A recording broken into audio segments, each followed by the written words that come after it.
we have to follow JT in that last panel, which is going to be quite difficult, but I like to have a more of a conversation type panel than question and answer. I'm not the boss, so I can kind of mix with my panelists. And being a former athlete and knowing what it means to be on the field, I wanted to ask the three of you, and I'm probably going to start off with Kate first, and then we'll work our way down. What is it like to wear the red, white, and blue and represent the U.S.? What does it mean to you? Because I feel like it means a little something different to everybody. And so I wanted to ask each one of you, what does that feel like? Yeah, is this working?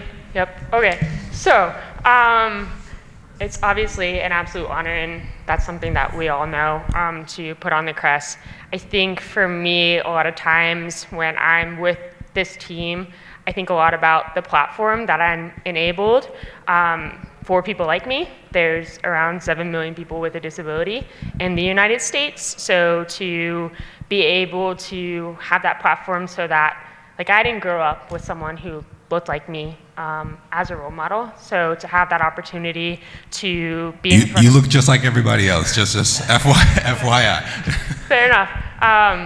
But I think to be able to reach young children who are growing up like me, who have the same life experiences every day as me, is very special. So obviously, wearing the crest and being on the field is a fantastic experience, but I think a lot of the stuff that comes with it off the field is an amazing, amazing opportunity. This is working great. So don't laugh at me. I'm not going to be nearly as sentimental or well-spoken as Kate, but if you love soccer, you grow up aspiring to play at the highest level you can, and what's higher than the national team. And in 6th grade, I qualify for the para team due to a stroke I had in the 6th grade. So when that happened to me, I had to revisit my dreams. I'd like to think had it never happened, I'd have Pulisic's number on the men's national team. Can you pass it to some of us, because he doesn't answer my calls? I meant his jersey number. I'm blocked on his phone number. Fair enough. Yeah. Same. But no, look, the opportunity came along to play with the CP national team, and I found that it was actually even more powerful to finally put on the jersey. I think there's no substitute in the world for representing your country, the pride it gives you. Whether that's on the men's and women's national team, whether that's on the beach, whether that's with the deaf national team, power national team, it's kind of indescribable. And no matter if I have one game left to play, God forbid, or 100, I am not going to take it for granted, and it's something I'll always carry with me. So I'm so thrilled, and for sure to be up here with these three especially is 100% part of it. So.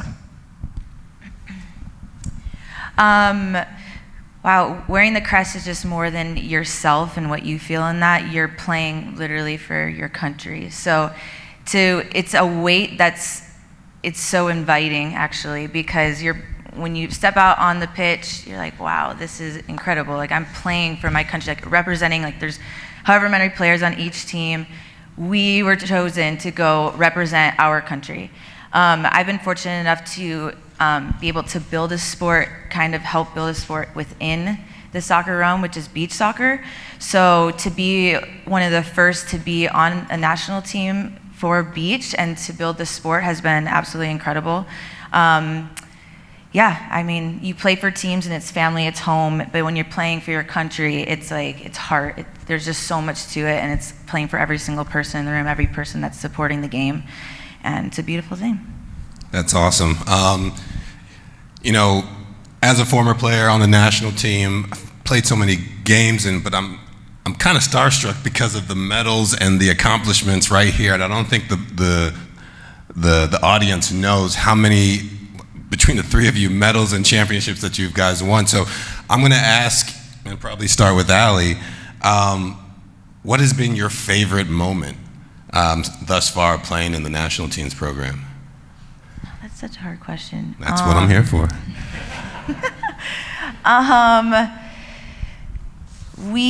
My team came together in El Salvador Cup. We won the championship, and it was just the first time that it was our first big championship. And in that moment, everything just felt possible. We kind of just found who we are, and we're like, okay, we're gonna do this. We're gonna continue to build. And in that moment, feeling that with your teammates, and then feeling the growth of where it started. So literally all of the players are working on their own, by themselves in their own states and pitches of sand and whatnot, to get to a point to win a championship together from all different states and playing like one camp together.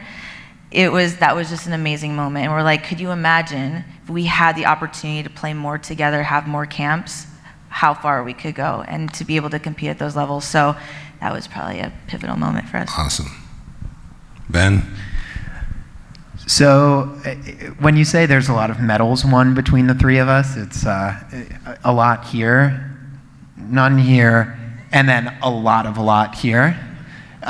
So when I'm thinking about my favorite moment, if you don't know a lot about CP soccer, somewhat unfortunately, but the best two teams in the world are Russia and Ukraine.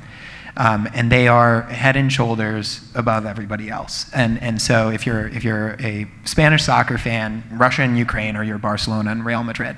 Iran, oddly enough, is your like Atletico Madrid. That's the third best team in the world. They've always been the third best team in the world, and beating any of those three teams is a massive, like, cannot understate it enough, massive accomplishment.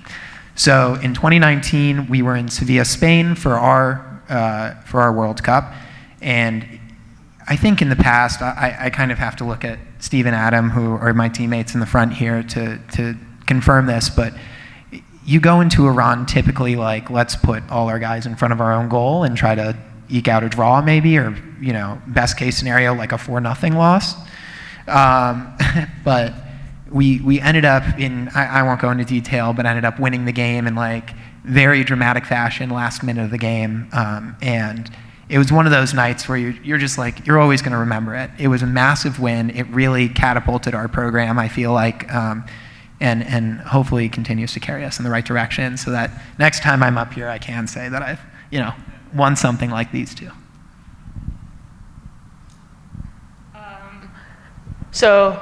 There we go. So I feel like I've been extremely lucky with my team. I'm going to brag a little bit about my team. I hope that's okay. Please brag. Don't lie. Okay. That's what we're here for. We haven't lost a game since our inception in 1999. So Okay, that's enough out of that. Take it back. So we have won a couple of world titles. So I think each one has been special and cool in its own way. I actually think one of the most memorable moments for me was when we went into PKs in the Deaf Olympics in 2022 in Brazil. Again, we've never lost a game, and I was one of the captains, and I was like, oh my God, we might be that team who loses the first game, and I was like, oh my God, this is not gonna be great, but we won, so that was awesome. But going from kind of switching tacks a little bit to the sentimentality part, I would say, again, like my last answer, connecting with young players like me has been one of my favorite parts. And I'm going to tell you a quick story about a little girl named Malia. She came to one of our training camps in 2018 in Boston. She's from Boston. She met us in Austin, Texas. And Malia, she was a 9-year-old girl at the time, and she had neuroblastoma when she was younger. And so due to that, she had lost her hearing, and she wore hearing aids. And her dad had told us that she didn't love wearing hearing aids because people would always look at her kind of like, what are those? You know, when you're a kid that age, you just want to be normal. You just want to fit in. And so seeing her come to camp and fully embrace who she is and see her kind of find pride in, or like wearing hearing devices and seeing other people like her was absolutely life-changing for me and impactful in the sense that I saw the reach that we could have. Unfortunately, in 2022, Malia relapsed and She passed away a few months before our most recent tournament. And the goal for us all along was to join US Soccer and get a future and get funding so people like Malia specifically could play for our team. And so we talked to US Soccer and we got a jersey made for Malia, and she was on the field and in the locker room with us for every single game. And so when I think about my favorite memory, absolutely it was sharing that with Malia. That's amazing, first of all. I don't know how I'm going to ask a question after that story, but, you know, as a player, you guys know that what the fans and what the public see is the end product. I wanted to know if you guys could explain to me or talk a little bit about your journeys to where you are now, you know, whether that be in the youth soccer system, how you got to be where you are today. So chivalry is not dead. I mean, just throw. Well, here you go. Oh, thank you very much. Thank you, Ali. What's the question? So I grew up playing club soccer. I'm from Chicago. There were a number of teams there. I spent some time with the academy. I spent some time with pre-academy. And you have to remember, middle school, I'd like to think that high school is slightly more transformative, but missing a year of middle school due to the stroke was a serious roadblock in my development, specifically as an athlete. So I bounced around a little bit, and I was very fortunate that the clubs I worked with were able to accommodate me, and it helped my level. As I got older, I am someone who really likes to kind of go for things out of their reach. So I went to the University of Michigan. I was not planning on playing college soccer until, sure enough, I ended up with the USA team my senior year of high school, and I was like, man, I really wish I had gone through the recruiting process. But I had an assistant coach, Anthony Latronica. He was around US Soccer for a long time. Yeah. He's in Tampa now. Yeah. Yeah, there you go. Exactly. He's in Tampa now, still involved in the soccer world. Connected me with the head coach of Michigan, and I spent 2 years with them, which was unbelievable. I mean, some of the best players I've ever played with. One of them just got called up to his first men's national team camp. So really, really good players. But and this is a message I've constantly told to guys on my team, but you just have to seek opportunity. And there's not a lot of time for it. I like to think that soccer is my, 9 to 5 after my actual 9 to 5, because somebody has to pay for mine and my girlfriend's apartment, and it's not going to be her. But you just have to find opportunity. That was a big one for me. I played on multiple Open Cup teams after I graduated school, and so it's amazing that U.S. Soccer has all this kind of this massive network of teams and opportunity. You just have to be willing to put yourself out there. And certainly having the U.S. Soccer Federation on your resume doesn't hurt either. So. I also grew up in Chicagoland area, Region 2. Is anyone Region 2 here? Yeah? Okay. So I played for Eclipse Select growing up, won national championship, been to a few national championships at the club level. You say that so nonchalantly, like we just won a couple national championships. Yeah. Lost a couple in PKs. It's still in my memory. It's like, it's crazy. So growing up, I was in the ODP system. I played on youth national teams and whatnot, and then I went to school at the University of Tennessee, Lady Vol. And then after that, I had a burnout after playing. And I was like, I'm gonna go move to California. I always wanted to since I was a kid. I saw like a postcard or something. I was like, I'm going there when I'm when I'm alone and I can do that. So after college, got in my car, moved out to the West Coast, had a little break, and I was like, oh man, I missed the game after a little bit. As that was happening, I got in like this car accident. It took me out for a little bit, and then when I came back, I had some players that were like, hey, come play beach soccer in Santa Cruz, and it was kind of like you play on the beach, you have some Trulies on the side during the halftime, that type of thing, just having fun. And then a couple of our teammates went over to Europe to go play, and they came back and they were like, guys, this is legit. Like, beach soccer is a legit thing. I'm like, okay, what is this? So we ended up going to, I was like, all right, let's check this out because I only know like high level or I'm like playing, I'm just like laughing. I can't, I don't have a There's middle no in ground. between. It's not okay. It's a problem. I was that kid in gym class for sure. So we went to Turkey, and I'm telling you, like the level of play was like insane. Like the Russians and the Brazilians and the Spanish, they were just like, what the hell? I was like, what is this? And I'm like, okay, this is what I want to do. I totally committed my life to playing beach after that, and I just was like, in the sand, I want to get good at this, I want to play. And then US, they've had a men's team for many years, and then they finally made a women's national team. I think it's been 4 years now. Is it 4 years? 4 years with the women's national team. And then the selection started happening, got on the national team, and it's just been going up from there. Honestly, it's brought joy back into the game for me.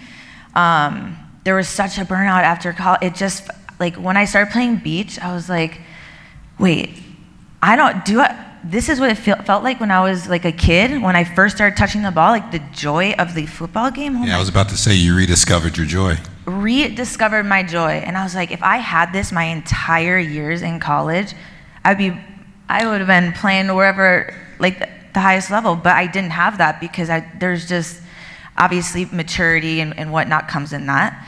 But there was like a job all the time, which I love too. I love the pressure, but when it starts to become business like that, you're all of a sudden like, I'm like, I didn't even know, did I like it? Did I just show up because I had to? And now I'm a coach and I see players and I'm like, I want to keep that joy, but I want them to be joyful in getting better. You know, I'm not putting them on the line so that they're punished. I'm like, you win, you get to run. You know what I mean? Like changing the paradigm. I don't know about that kind of coaching. I know. No, I'm telling you, it actually kind of works. And now they're like, yeah, I want to win so we can run. But you know what I mean? It's changing the mindset. You cracked the code. I don't know how you did it, but you cracked the code. I'm trying to. And I actually think, you know, as you just said, I think beach soccer is actually cracking the code because playing different aspects of the sport creates better players all around, mentally, physically, seeing the game IQ. So I got a second life wind playing in beach, and I'm honestly all for it. I love it, and now, honestly, I play on the grass. I'm like, oh, I kind of like this again. I love, like, that's what football culture is overseas, and that's what we're missing in the U.S. is the love of the game. It's become a business. So I'm so happy I found it again so I can create that environment for the youth coming up. And if you haven't watched beach soccer, please do. The men have a FIFA World Cup right now going on, like starting this weekend. Support it and see what's up because it's amazing. Awesome.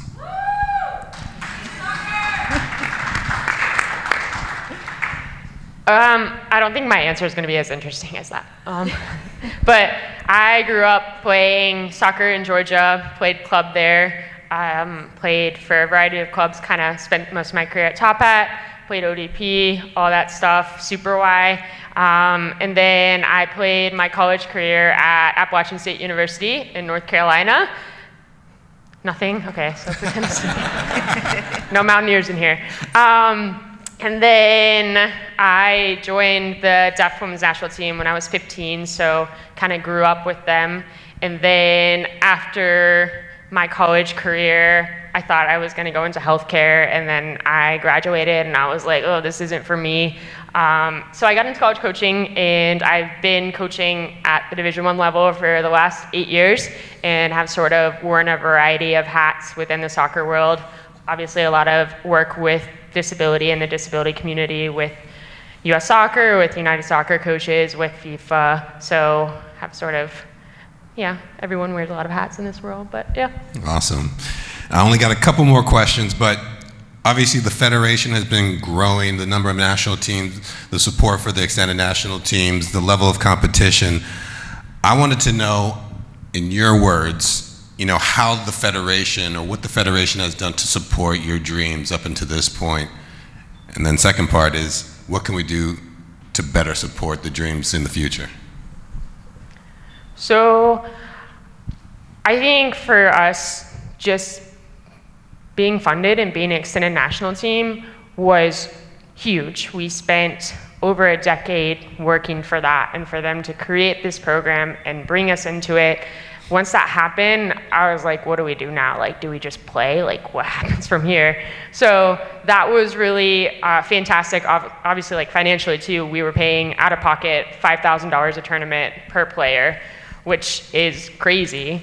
So that's been awesome. I would say even more awesome has been seeing the investment that US Soccer is making in each of us as leaders, both on and off the field.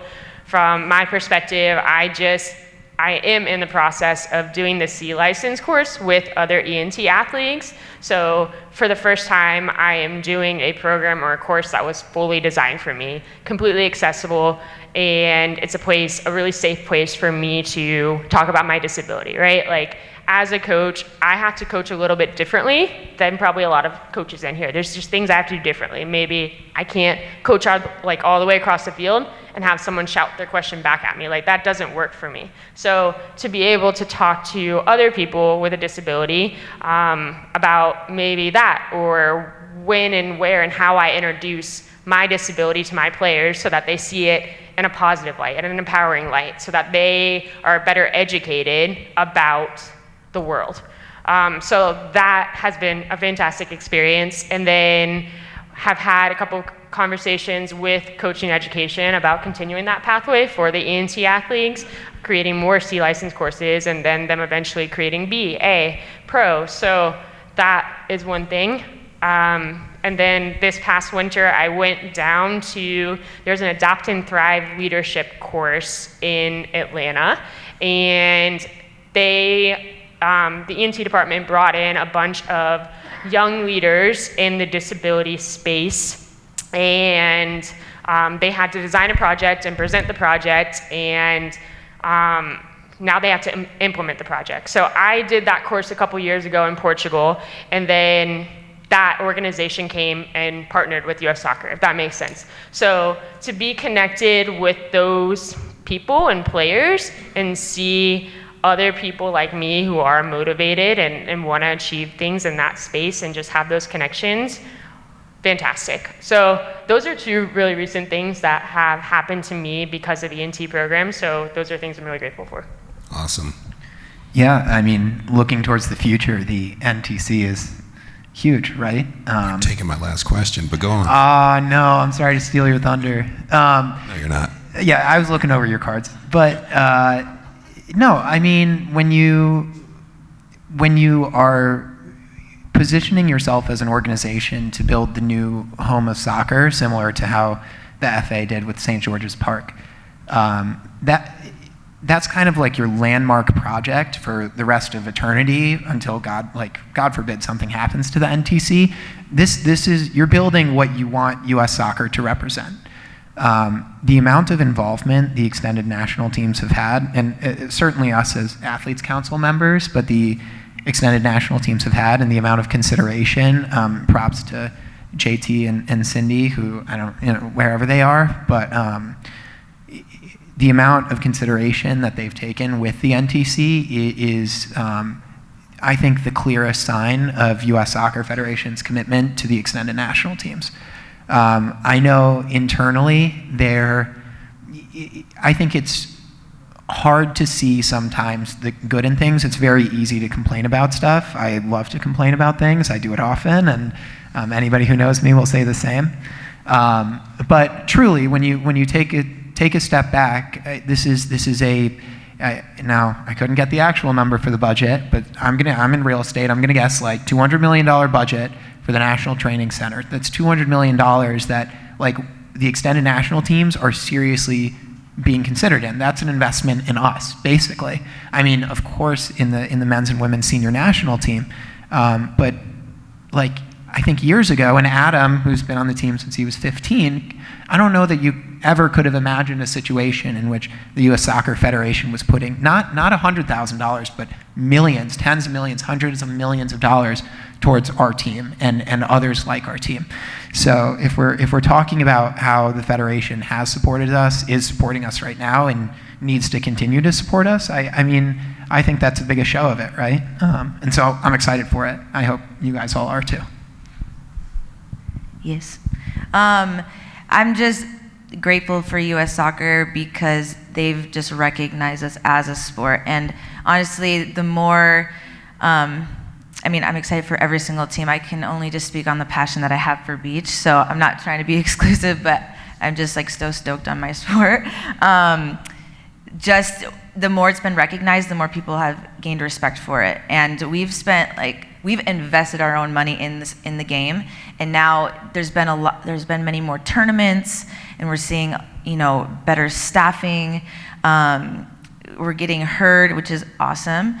And on the other end of things, I just would love to have just even more recognition, and for all the sports to be on a bigger platform so that people can actually see what's going on. I know that comes down to money and the funding and all those things, but I want to see a fight for that. I don't want to just be an extended team, because it's great to have extended team. It looks really good to have extended teams. I want to be like, hey, we're extended teams, and we want to be the best extended teams in the world, not only just to say that we're an extended team. You know what I'm saying? Like, let's be the best in all of those things. And I want to know that that is what they're looking for to do, and that comes with, all the little details that have been coming slowly but surely. Awesome.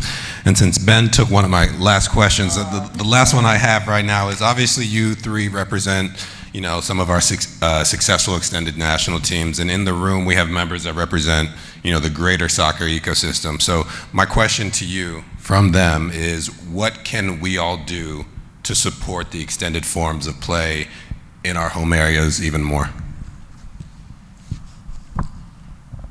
I think for us, talent identification is very, very difficult. So specifically for the disability teams, and you could speak more on beach, if you have players with disabilities, send them our way.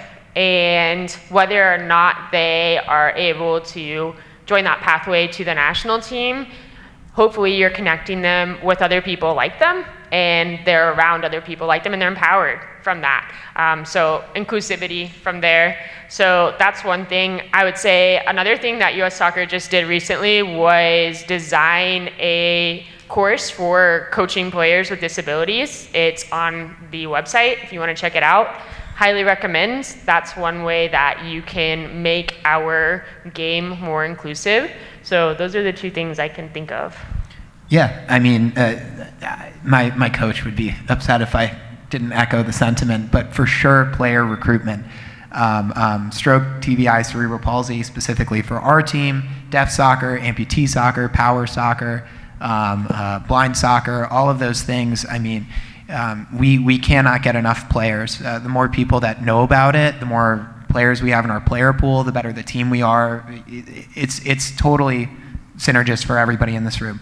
The other thing I'd say is that when you look at the extended national teams, moving away from disability soccer, but beach and futsal, and echoing Ali's point, if you're a coach, if you're an executive of a club or a region, the most important thing for kids and young adults playing soccer is to enjoy it. Like, it's why I've done it all my life. The second I stop enjoying it, I'll stop playing it. So there are so many pathways to encourage young people to continue playing the sport. And as all of you know, since you're all in soccer teaches you life lessons that you're simply not going to learn anywhere else. So open-mindedness, if somebody approaches you, maybe they're not the conventional person to come play on your team, but give them a chance. And otherwise, yeah, just keep your eyes and ears open, certainly. We're all here and willing to support you, certainly, if you hear of anybody. So. I challenge this room to think outside of the box. Think outside of what you're used to teaching the kids and what you teach the coaches. There's so many different aspects of the game that can create a full-rounded player. First comes with, can you keep the joy? Second is their technique, different techniques in futsal, in beach. Then it's, how do they slow down the game? How do you quicken the game? How do you see the game? Movements, filling space. All of these different ways of playing the game are going to enhance the player, the individual player. And not only that, it provides pathways for the players that maybe don't make it out to go play for their national team and go play at the highest level. Because we all know as players that there are players who are really, really good at, like, you can have the most technical player who can just like juggle the heck out of the ball and they step on the field and they're like, oh dang, I thought that player was gonna be like amazing, you know, just because of that. But maybe they have a better skill set at futsal, or maybe they have a better skill set at beach. And then maybe that player who's really fast in the grass field gets on, like they're the best player and they get on the beach or the futsal and they're like, meh, can't play. You know what I mean? Like, there's so many aspects, and if you want to make a full-rounded player, the players need to have all of these realms of the game. And we're already creating amazing players. Now, if we take it a step higher and we invest in all of these sports and these different avenues, we will have the best teams in the world, no doubt. But these other countries are catching up, or now we're kind of catching up to them because they are playing in all the ways. Kids are playing, they're watching the game, they're having fun, they're playing on the streets, they're making balls out of rubber bands, and they're playing because of the joy of the game. They're not just showing up to practice, and that's the only 2 days that they practice. They're going home and they're watching because it's fun, and they love the game. So that's kind of... Well, look, I retired over 6 years ago, and I said I wasn't going to kick a soccer ball until after speaking with you guys. So you guys really motivated me. This question and answer for me was extremely informative, and I loved every second of it. Unless anybody in the audience has something, I wanted to say thank you to the three of you because this has been exceptional. Thank you so much.